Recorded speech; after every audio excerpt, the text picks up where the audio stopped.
Hello everybody and welcome back to Isla Napali. In today's episode, on a very little cozy Friday in the middle of November, well actually it's still beginning, is it beginning? No, it's actually nearly middle of September. September? November, gosh, what's going on with me? We are back here on Isla Napali. We are already in episode number 13, if I'm correct. Wow, the progress is huge in terms of numbers, but yeah, well. In today's episode, we are going to theme this flat ride over here, and the overall progress in this episode is decent, I would say. It's not crazy, but it will be very, very nice in terms of detail. Gosh, what's even going on today? Anyways, my English is not even broken. My whole voice, my talking is so broken at the moment. It's ridiculous. Anyways, I don't want to bother. You see, that's what I meant. I don't want to bother you too much with it, but again, just a little reminder, this footage is taken exactly from the last stream, which was on Monday, and again, for those of you who've been there, a big thanks to all of you. I really enjoy streaming together with you guys. And for those of you, because I always get messages after I kind of say this in my episodes, but I'm always streaming on Mondays between 8 and 10 p.m. Central European time. So that means somewhere in between. Sometimes it's a bit longer, sometimes it's a bit shorter, but you know, it's always between those two numbers. So it's 8 to 10ish. Sometimes it's 8:30 to 11:30ish. Sometimes it's 8:15 to 10ish. So somewhat between this. But I'm trying to do the best I can to, you know, increase the time we are streaming. I'm streaming on Twitch. If you do want to join me there, just go in the description below and click that link. There is a direct link to my Twitch channel, and you can basically follow me there to make sure that you are notified when I'm live. But yeah, most likely it'll be Mondays, as I said. Again, a big thanks and a big shout out basically to all of you, because you guys, you are the ones that keep this Let's Play it's basically the series on this channel alive. You are the ones that make this one go on. You are the ones clicking the link once it's released. You are the ones that giving me all the amazing input. And I have to say, at the beginning I wasn't too sure about the fact that I'm going to go for awful realism, and you know, I didn't even I was really concerned that the overall interaction, which was really bad at beginning of this year, or just like before I went on holidays, would be even enough to make a series like that. But you guys, you keep on blowing me away, and I'm so happy still. I know I do say that in each and every episode, but I think it's worth it because you guys deserve it. Again, last episode, so many useful comments, and yeah, it's amazing. And I wanted to basically read out one special one from Mr. Runo. It is in German, so I'm going to translate that right now. Sorry that I just switch to the comment now. I wasn't even finishing my sentence, but I just wanted to say thanks to you guys, and now I say thank you. So we are going on with this comment of Mr. Runo, and he says, translated, it's great to see that you want to try to make everything adjusted for disabled people. It's because I am disabled, and well, he didn't say disabled, because I am a wheelchair user myself. So this is really cool to see that people, you know, and that's the thing why I want to spend such an eye on this kind of realism also for people, for disabled people. And there was kind of still the discussion going on that, you know, why I was making this lift there, because most of the people using a wheelchair wouldn't even be able to drive that. Yeah, might be the reason, but I don't want to go into that. I just want to make sure that everything is kind of, you know, realistic in that kind of sense. What we still need to figure out, and this is what I want to do next, when we are done with this flat ride and we go to the entrance area, I still want to make, and you will see that we are going to start this in this episode, we need to make an energy station. And lots of you said already that we're going to use solar as an energy source, but also maybe water or something.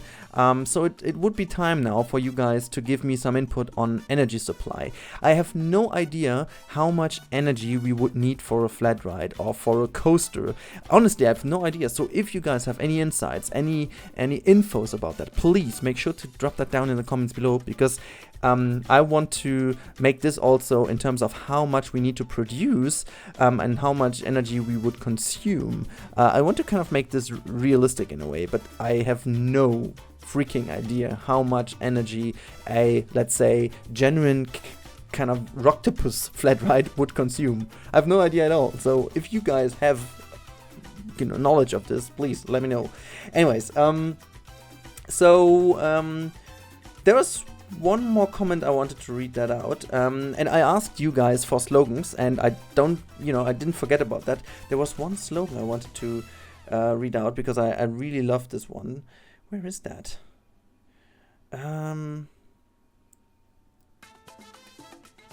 I think it, the thing is, there were a lot of great slogans. I don't want to point out especially one now because I'm using them for something else, but where's that one?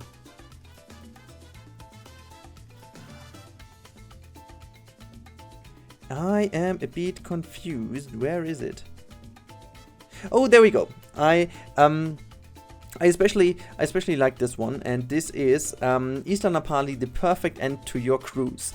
This is from So Bloody Dull, and I especially like this one because of the idea that this is a nearby island that is really, basically it is carrying the idea that this is a floating theme park. So they say, even though it's not really floating because it's kind of at the same time the whole time, but I do quite like the idea about having this as a target of a cruise, which means that it is kind of a combined offer. When you're abroad or when you are going to an island, when I was on Hawaii, for example, you could book those cruises and those little trips, all the all-day trips or like half-a-day trip or whatsoever, and you would always end in the same harbor again at the end of the day and just go back to your hotel. But it would be a cool idea if this theme park could be kind of an additional day or whatsoever. This could also be the reason for the hotel we are going to do later, so that you kind of have a little trip, which is using some boats, going to some,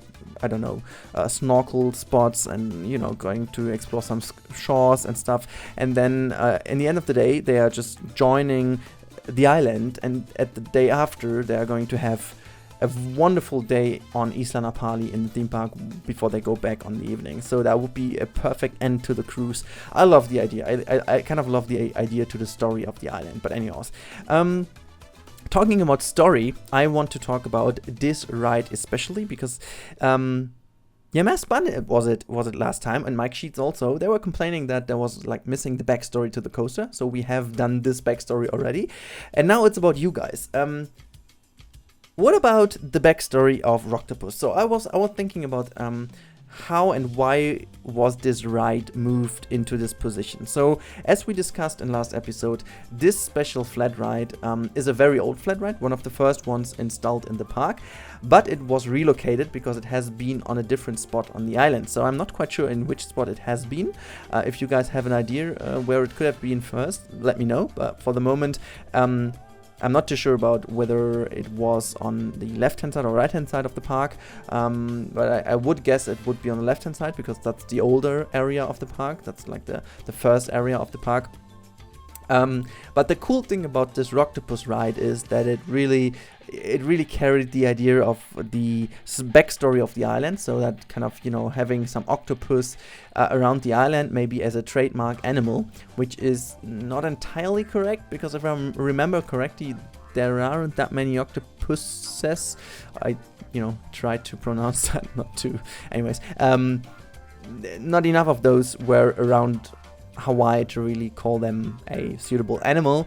I'm not too sure about that. I have to maybe research again. Anyways, I didn't see one there, but that doesn't mean there isn't living one. But we could just consider that this is one of the trademark animals living around Napali Island, and so that was the first flat ride for kids that really plays with the idea of the trademark flat ride. So now it has been relocated into the area of this coaster that sits in the old cargo area, and since the cargo area had some more space left, which then was basically an open flat spot, they wanted to fill this, and they relocated the Rocktopus ride into this area because it really gives this kind of old versus new idea, so that you really have the old trademark ride of the park right next to the beautiful and new coaster that has been opened recently. So that was basically the idea why I was putting it into this spot here,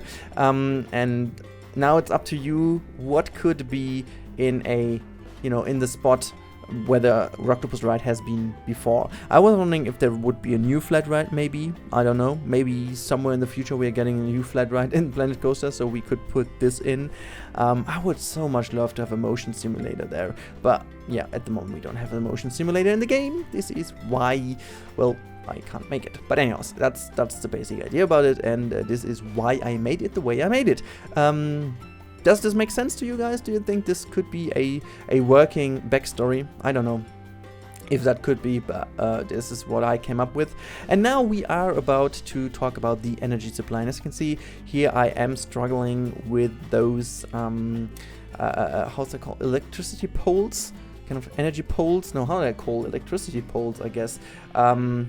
Let me just check this. I think they are called electricity poles, but I'm not entirely sure. I should put a translator into my phone for each and every episode, because sometimes I really miss out on words, and it's not essentially because I don't know them. It's essentially it's most often that I even don't know the German word for it.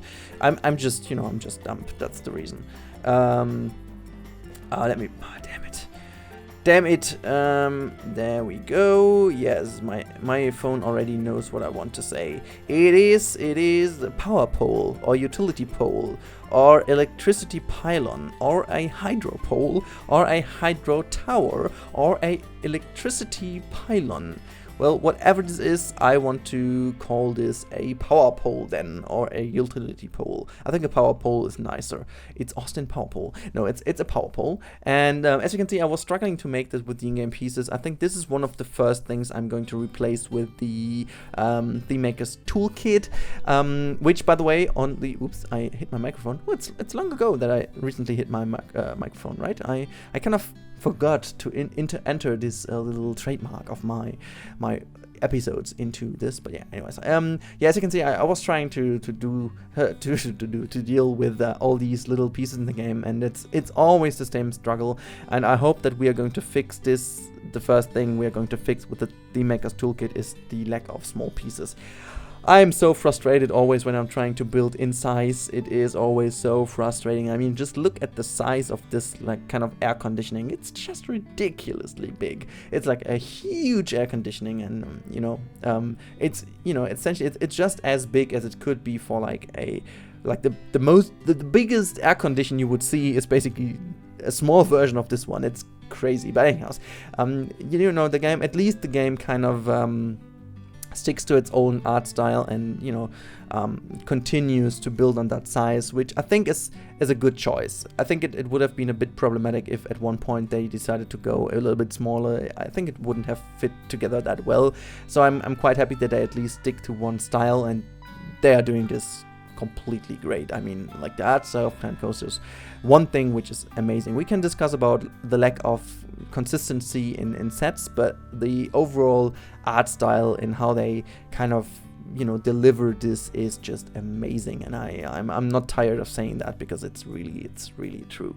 Anyhow, guys, we are slowly getting to the end of this episode, and I want to encourage you also to stick with me through the weekend, because there will be quite a lot of videos going on. So today's Friday, tomorrow you're gonna get a first 3D modeling video of my first assets I made in Maya.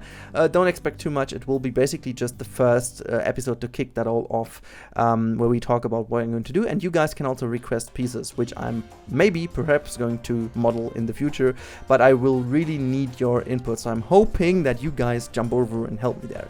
A second thing is, and this is more like organization stuff for my channel, if you like my videos, if you are a fan of this series, and if you want to really continue supporting me, I would highly recommend to click the link down below in the description. I'm also putting the link into my first comment. I'm going to pin this because it's a link about what you have to do in order to get my notifications, because I was always complaining about that you guys didn't get my notifications. Well, YouTube again changed something which I can't control, but you have to. So each and every single one of you, you don't get my notifications. Even if you have clicked the bell, which I highly recommend, by the way, you won't ever get all my video notifications because YouTube decides which video is interesting for you and which not. You can disable this and manually enable my channel to give you notifications. And this is explained there, so I would be really happy if you could do so. But anyhow, that's it about this episode. I hope you enjoyed it again, and we see each other tomorrow in the next episode, and on Sunday with Isla Napali again. Bye bye, and have a great day.